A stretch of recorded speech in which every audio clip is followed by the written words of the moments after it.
Hello ಮಕ್ಕಳೇ, welcome back to my channel. ಇವತ್ತಿನ ವಿಡಿಯೋದಲ್ಲಿ ನಾವು 4ನೇ ತರಗತಿಯ ಕನ್ನಡ ಪುಸ್ತಕವಾದ ಸವಿ ಕನ್ನಡ ಭಾಗ 2 ಈ ಪುಸ್ತಕದಲ್ಲಿನ ಪಾಠ 15 ದುಡಿಮೆಯ ಗರಿಮೆ. ಓಕೆ, ಇದು ಪದ್ಯ ಭಾಗವಾಗಿದೆ ಮಕ್ಕಳೇ.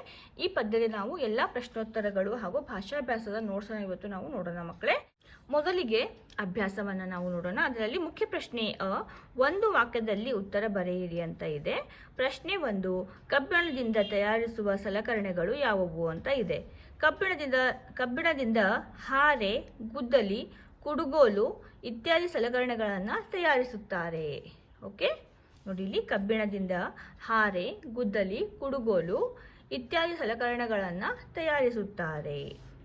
ಪ್ರಶ್ನೆ 2, ಜನರನ್ನ ಸಲಹುವ ದಾತ ಯಾರು? ಜನರನ್ನ ಸಲಹುವ ದಾತ ರೈತ. ಪ್ರಶ್ನೆ 3, ನೊಗವನ್ನ ಯಾವುದರಿಂದ ಮಾಡುವರು? ನೊಗವನ್ನ ಮರದಿಂದ ಮಾಡುವರು. ಪ್ರಶ್ನೆ 4, ಮೀನನ್ನು ಹೇಗೆ ಹಿಡಿಯುವರು? ಉತ್ತರ, ಮೀನನ್ನ ಬಲೆಯನ್ನ ಬೀಸಿ ಹಿಡಿಯುವರು. ಮುಖ್ಯ ಪ್ರಶ್ನೆ 2-3 ವಾಕ್ಯದಲ್ಲಿ ಉತ್ತರ ಬರೆಯಿರಿ ಅಂತ ಇದೆ. ಅದರಲ್ಲಿ ಪ್ರಶ್ನೆ 1, ಬಳಗದ ಮೆಚ್ಚುಗೆಯನ್ನ ಬಟ್ಟೆ ಹೊಲಿಯುವವರು ಹೇಗೆ ಗಳಿಸಬಹುದು? ಹೊಸ ಹೊಸ ಬಗೆಯ ಉಡುಪುಗಳನ್ನು ಹೊಲಿದು ಮೈಯನ್ನ ಬೆಳಗುವಂತೆ ಮಾಡಿದಾಗ ಬಟ್ಟೆ ಹೊಲಿಯುವವರು ಬಳಗದ ಮೆಚ್ಚುಗೆಯನ್ನ ಗಳಿಸಬಹುದು.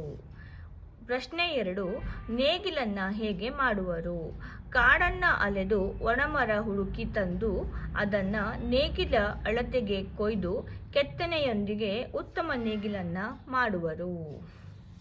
ಈಗ ಮುಖ್ಯ ಪ್ರಶ್ನೆ ಕೊಟ್ಟಿರುವ ಪದಗಳಲ್ಲಿ ಸರಿಯಾದ ಪದ ಆರಿಸಿ ಬಿಟ್ಟ ಸ್ಥಳದಲ್ಲಿ ಬರೆಯಿರಿ ಅಂತ ಇದೆ. ಫಸ್ಟ್ ಒನ್, ಜನರನ್ನ ಸಲಹುವವನು ರೈತ. ನೋಡಿ ಇಲ್ಲಿ ರೈತ ಅಂತ ಇದೆ, ಇದು ರೈತ ಸರಿಯಾದ, ಇದು ಫಸ್ಟ್ ಒನ್. ಓಕೆ, ನೊಗವನ್ನ ಡ್ಯಾಶ್ದಿಂದ ಮಾಡುತ್ತಾರೆ, ಮರ. ಓಕೆ, ಮರದಿಂದ ಮಾಡುತ್ತಾರೆ. ಥರ್ಡ್ ಒನ್, ಬಟ್ಟೆಯ ಗಂಟನ್ನ ಡ್ಯಾಶ್ ಹೊರುತ್ತದೆ. ಬಟ್ಟೆಯ ಗಂಟನ್ನ ಕತ್ತೆ. ನೋಡಿ ಇಲ್ಲಿ ಕತ್ತೆ ಅಂತ ಇದೆ. ಓಕೆ, ಕತ್ತೆ ಹೊರುತ್ತದೆ. ಮೀನನ್ನ ಹಿಡಿಯಲು ಡ್ಯಾಶ್ ಬಳಸುತ್ತಾರೆ. ಮೀನನ್ನ ಹಿಡಿಯಲು ಬಲೆ. ನೋಡಿ ಇಲ್ಲಿ ಫೋರ್ತ್ ಒನ್, ಬಲೆ ಬಳಸುತ್ತಾರೆ. ಓಕೆ, ಈಗ ನೋಡಿ ಇಲ್ಲಿ ಮುಖ್ಯ ಪ್ರಶ್ನೆ ಖಾಲಿ ಜಾಗದಲ್ಲಿ ಪದ್ಯದ ಮುಂದಿನ ಸಾಲುಗಳನ್ನು ಬರೆದು ಪೂರ್ಣಗೊಳಿಸಿ. ಹೊಸ ಹೊಸ ಬಗೆಯಲ್ಲಿ ಉಡುಗೆಯ ಹೊಲಿಯುತ್ತಾ ಮೈಯನ್ನು ಮನವನ್ನು ಬೆಳಗಿಸುವೆ. ಅಪ್ಪನ ಅಮ್ಮನ ಮಕ್ಕಳ ಬಳಗದ ಮೆಚ್ಚುಗೆ ಗಳಿಸಲು ತವಕಿಸುವೆ. ಓಕೆ, ಈ ರೀತಿ ನಾವು ಪದ್ಯದ ಮುಂದಿನ ಸಾಲುಗಳನ್ನು ನಾವು ಇಲ್ಲಿ ಬರೀಬೇಕಾಗುತ್ತೆ ಮಕ್ಕಳೇ. ಈಗ ಭಾಷಾ ಚಟುವಟಿಕೆಗಳನ್ನು ನಾವು ನೋಡೋಣ. ನೋಡಿ ಇಲ್ಲಿ ಮುಖ್ಯ ಪ್ರಶ್ನೆ ಕೊಟ್ಟಿರುವ ವಿರುದ್ಧಾರ್ಥಕ ಪದಗಳನ್ನು ಮಾದರಿಯಂತೆ ವಾಕ್ಯಗಳಲ್ಲಿ ಬಳಕೆ ಮಾಡಿ ಅಂತ ಇದೆ. ಮಾದರಿ, ದೂರ, ಇದರ ವಿರುದ್ಧ ಪದ ಹತ್ತಿರ. ನಾನು ಎಸೆದ ಕಲ್ಲು ದೂರ ಬಿದ್ದಿತು.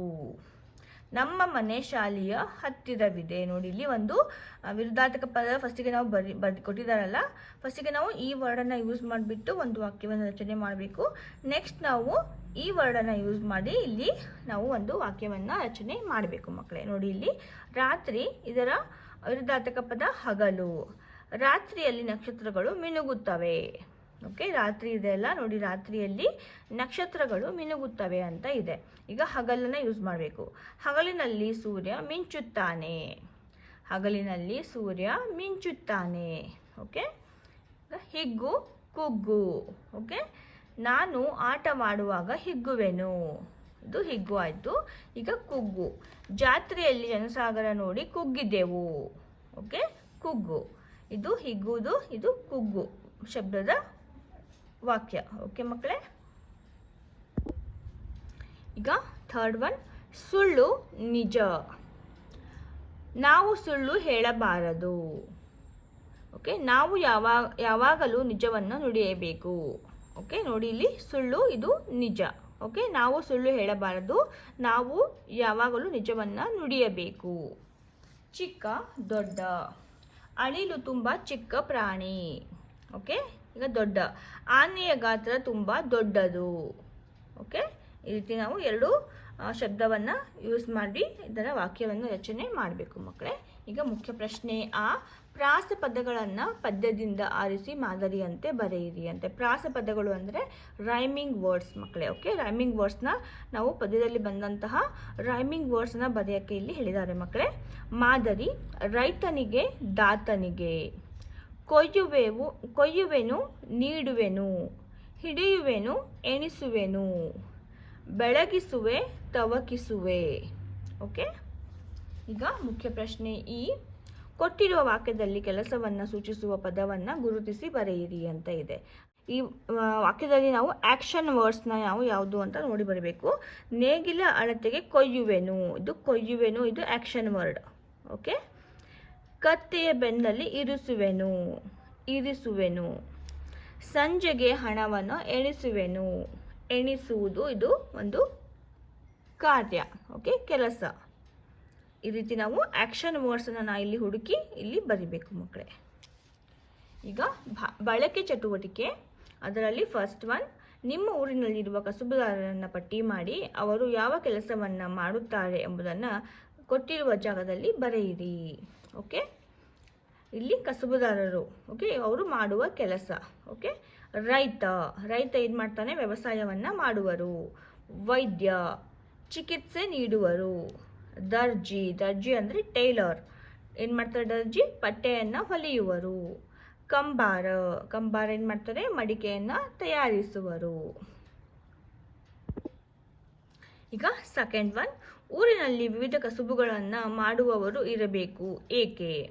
ಓಕೆ, ಇದಕ್ಕೆ ಉತ್ತರ: ಒಬ್ಬರೇ ಎಲ್ಲ ಕಸುಬುಗಳನ್ನು ಮಾಡಲು ಸಾಧ್ಯವಿಲ್ಲ, ಹಾಗಾಗಿ ಊರಿನಲ್ಲಿ ವಿವಿಧ ಕಸುಬುಗಳನ್ನು ಮಾಡುವವರು ಇರಬೇಕು. ಉದಾಹರಣೆಗೆ ಆಸ್ಪತ್ರೆ, ಇಲ್ಲಿ ನಾವು ವೈದ್ಯರು, ನರ್ಸ್, ವಾಚ್ಮ್ಯಾನ್, ಗುಮಾಸ್ತರು ಮುಂತಾದವರನ್ನು ನಾವು ನೋಡ್ತೇವೆ. ಓಕೆ, ಒಂದು ಆಸ್ಪತ್ರೆ ಅಂತ ಅಂದಾಗ ಅಲ್ಲಿ ನಾವು ಬರೀ ವೈದ್ಯರನ್ನು ನೋಡೋದಿಲ್ಲ.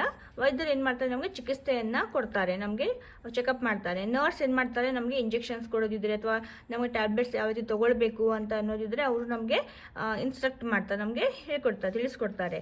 ಹಾಗೆ ವಾಚ್ಮ್ಯಾನ್ ಏನು ಮಾಡ್ತಾರೆ? ಹೊರಗಡೆ ಸಾಲಾಗಿ ಒಬ್ಬೊಬ್ಬರನ್ನು ನಮಗೆ ವೈದ್ಯರ ಹತ್ರ ನಮಗೆ ಕಳ್ಸೋಕ್ಕೆ ಅವರು ಹೆಲ್ಪ್ ಮಾಡ್ತಾರೆ. ಗುಮಾಸ್ತರು ಏನು ಮಾಡ್ತಾರೆ? ಆಸ್ಪತ್ರೆಯಲ್ಲಿ ಸಣ್ಣ ಪುಟ್ಟ ಕೆಲಸಗಳನ್ನು ಅವರು ಮಾಡಿ ಒಂದು ಆಸ್ಪತ್ರೆ ನಡೆಸಲಿಕ್ಕೆ ನಮ್ಗೆ ಏನು ಬೇಕು? ಇವರೆಲ್ಲರೂ ನಮಗೆ ಸಹಾಯ ಬೇಕಾಗುತ್ತೆ. ಓಕೆ, ವೈದ್ಯರು ಒಬ್ಬರೇ ಕೂಡ ಇವೆಲ್ಲ ಕೆಲಸವನ್ನು ಮಾಡೋಕ್ಕೆ ಆಗೋದಿಲ್ಲ ಮಕ್ಕಳೇ. ಹಾಗೂ ಒಂದು ಆಸ್ಪತ್ರೆ ಅಂತ ಬಂದಾಗ ಎಲ್ಲರೂ ಇಲ್ಲಿ ಇರಬೇಕಾಗತ್ತೆ. ಓಕೆ, ಈಗ ಥರ್ಡ್ ಒನ್, ಕೊಟ್ಟಿರುವ ಚೌಕದಲ್ಲಿ ರೈತನಿಗೆ ಸಂಬಂಧಿಸಿದ ಅನೇಕ ಪದಗಳು ಅಡಗಿ ಕುಳಿತಿವೆ. ಅಂಥ ಪದಗಳನ್ನು ಪತ್ತೆ ಹಚ್ಚಿ ವೃತ್ತ ಹಾಕಿ ಅಂತ ಇದೆ. ನೋಡಿ, ಇಲ್ಲಿ ರೈತನಿಗೆ ಸಂಬಂಧಪಟ್ಟಂತಹ ವರ್ಡ್ಗಳನ್ನು ನಾವಿಲ್ಲಿ ಟಿಕ್ ಮಾಡಬೇಕು ಮಕ್ಕಳೇ. ನೋಡಿ, ಇಲ್ಲಿ ನೇಗಿಲು ಅಂತ ಇದೆ. ನೋಡಿ, ಇಲ್ಲಿ ನೇಗಿಲು. ಓಕೆ, ನೇಗಿಲು. ಮತ್ತು ಕುಡುಗೋಲು. ನೋಡಿ, ಇಲ್ಲಿ ಕುಡುಗೋಲು. ತೋಟ. ಓಕೆ, ಗಾಡಿ, ಎತ್ತಿನ ಗಾಡಿ. ಓಕೆ, ನೊಗ. ಮತ್ತು ಹಸು. ಇಲ್ಲಿ ಜಲ ಅಂದರೆ ನೀರು. ರೈತನಿಗೆ ನೀರು ತುಂಬ ಅವಶ್ಯಕ. ಯಾಕೆ ಅಂದರೆ ಇದನ್ನು ನಮಗೆ ವ್ಯವಸಾಯ ಮಾಡಲಿಕ್ಕೆ ನಮಗೆ ನೀರು ತುಂಬ ಅವಶ್ಯಕ. ಕಣ. ಓಕೆ, ಈ ರೀತಿ ನಾವು ಅಷ್ಟೇ ಅನಿಸುತ್ತೆ ಮಕ್ಕಳೇ. ನೀವೊಂದ್ಸಲ ಚೆಕ್ ಮಾಡಿ. ನನಗಂತೂ ಇಷ್ಟೇ ಅನ್ನಿಸ್ತಾ ಇದೆ. ಓಕೆ, ಈಗ ಪ್ರಶ್ನೆ 4, ಈ ಕವಿತೆಯಲ್ಲಿ ಬರುವ ಕಸುಬುದಾರರಲ್ಲಿ ನಿಮಗೆ ಇಷ್ಟವಾದವರು ಯಾರು, ಏಕೆ? ಓಕೆ, ಈ ಕವಿತೆಯಲ್ಲಿ ಬರುವ ಕಸುಬುದಾರರಲ್ಲಿ ನನಗೆ ಇಷ್ಟವಾದವರು ಕಮ್ಮಾರ. ಏಕೆಂದರೆ ಕಮ್ಮಾರರು ಕಬ್ಬಿಣದ ಲೋಹವನ್ನು ಉಪಕರಣಗಳನ್ನಾಗಿ ಮಾಡಿ ರೈತನ ಕೃಷಿ ಕೆಲಸಕ್ಕೆ ಹಾಗೂ ಮನೆಯ ಗೃಹೋಪಯೋಗಿ ವಸ್ತುಗಳನ್ನು ತಯಾರಿಸುತ್ತಾನೆ.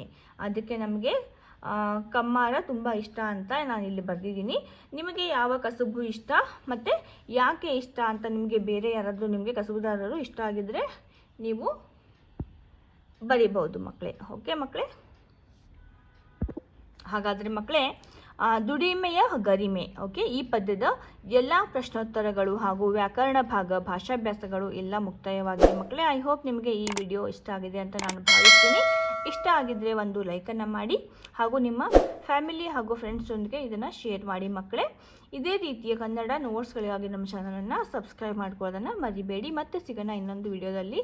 ಅಲ್ಲಿವರೆಗೂ ಟೇಕ್ ಕೇರ್. ಬಾಯ್ ಬಾಯ್.